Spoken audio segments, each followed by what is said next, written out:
Bonjour, je m'appelle Jacques Gauthier. Je vous souhaite la bienvenue à cette quatrième rencontre et dernière de notre parcours de sainteté avec Thérèse de Lisieux. Nous avons emprunté sa spiritualité, nous avons vu les caractéristiques de la petite voix, nous avons vu que la sainteté avec Thérèse, elle est accessible à tous. Alors aujourd'hui, je voudrais dégager quelques traits significatifs de la petite voix de Thérèse. Et comme pour les vidéos précédente, eh bien, Thérèse est avec nous ici sur cette photo. Dernière photo qu'on a prise d'elle, c'est le lendemain de sa mort. Photo très touchante parce que très profonde par le sourire qui se dégage de Thérèse. Thérèse qui retrouve, je dirais, cette jeunesse corporelle après 18 mois de maladie, de nuit, de la foi très intense, où elle meurt de tuberculose à 24 ans, le 30 septembre 1897, avec cette dernière parole, « Mon Dieu, je vous aime ». Et elle a gardé ce visage-là d'amour très très beau de notre Thérèse ici, qui est là et qui par ce cliché, en réalité, nous est très présente, en fin de compte. Et on l'a vu, comment qu'elle a démocratisé la sainteté par sa petite voix de confiance qui est accessible à tous. Et pour Thérèse, elle va vraiment montrer que pour elle, être saint, et ça s'adresse à nous, c'est vraiment s'ouvrir au flot de tendresse infinie qui sont contenus en Dieu. C'est ça, la sainteté. Elle l'écrit dans son acte d'offrande à l'amour miséricordieux. Je veux m'ouvrir, Seigneur, aux flots de tendresse qui sont réprimés en toi, parce qu'il n'y a pas personne qui s'ouvre à toi avec confiance et amour comme on devrait.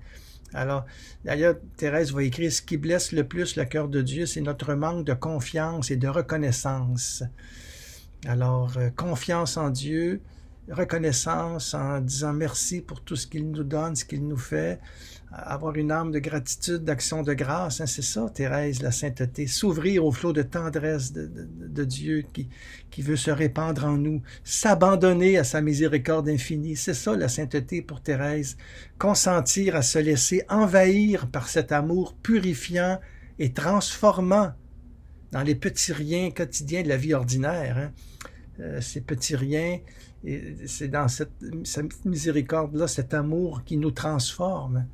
Alors c'est sûr qu'à ce moment-là, pour Thérèse, la sainteté, c'est alors vraiment notre faiblesse humaine qui est noyée dans la miséricorde divine. Et notre fragilité elle-même, et elle est accueillie comme une grâce, devient un moyen vraiment offert à l'amour du Père, du Fils et de l'Esprit. Le bienheureux Marie-Eugène de l'Enfant Jésus, qui a tellement bien compris la spiritualité de la petite Thérèse, c'est lui qui a écrit « Je veux voir Dieu », disait « La sainteté, c'est la force de Dieu dans la faiblesse de l'homme. » Et de la femme, bien sûr.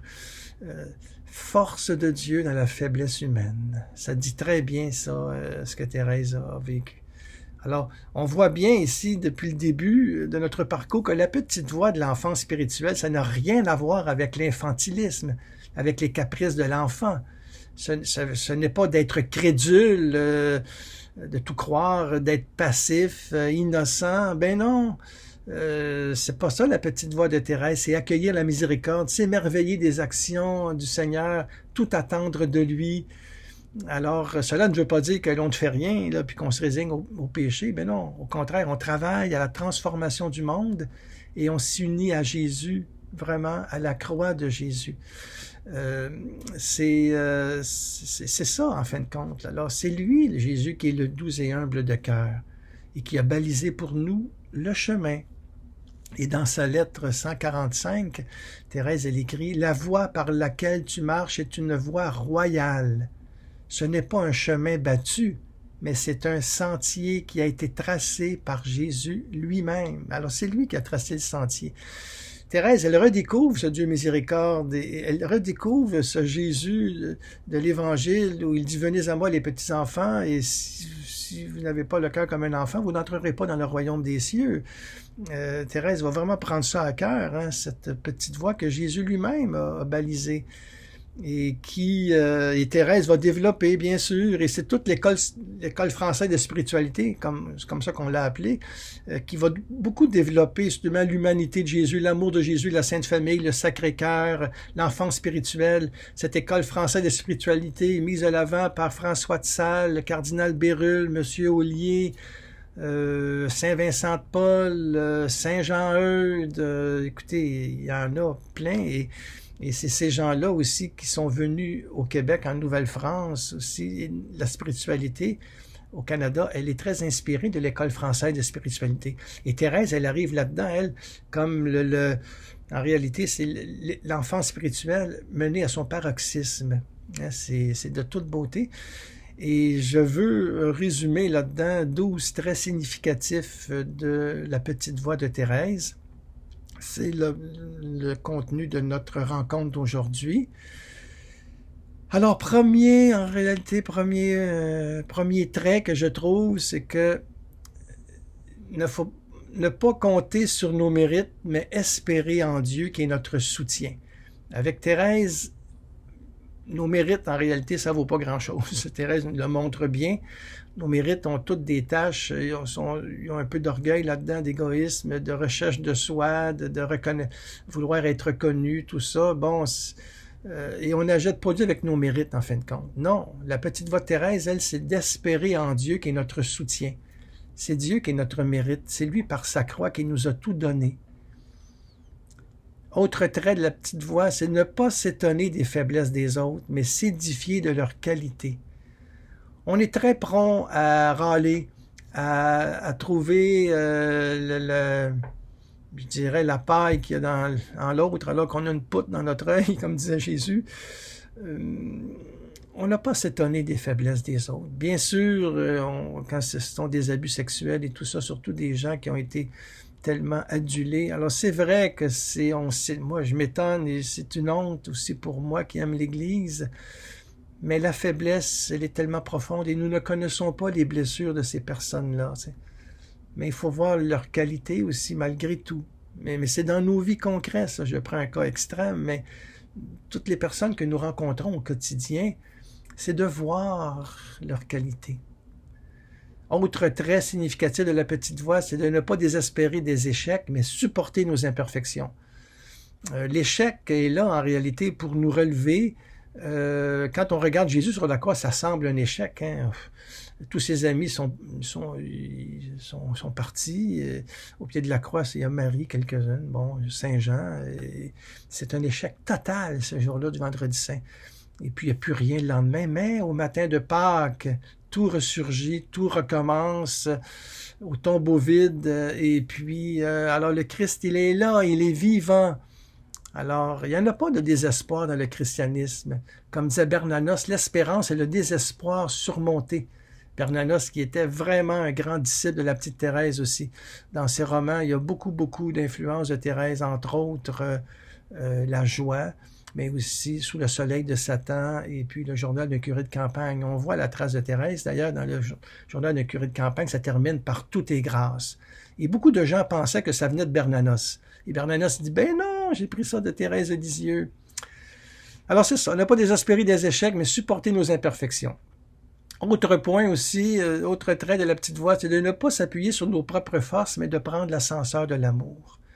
C'est tellement plus facile de se laisser porter, mais ça, c'est Saint Jean de la Croix qui a parlé de ça. Saint Jean de la Croix, c'était vraiment mon maître spirituel. Il m'éclaire. Et en découvrant Thérèse, j'ai redécouvert Jean de la Croix que j'avais lu quand j'avais 20 ans et après ma conversion et qui était toujours dans ma vie. J'ai écrit quelques livres sur Jean de la Croix. Jean de la Croix a donné les mots à Thérèse pour dire son expérience. Et quand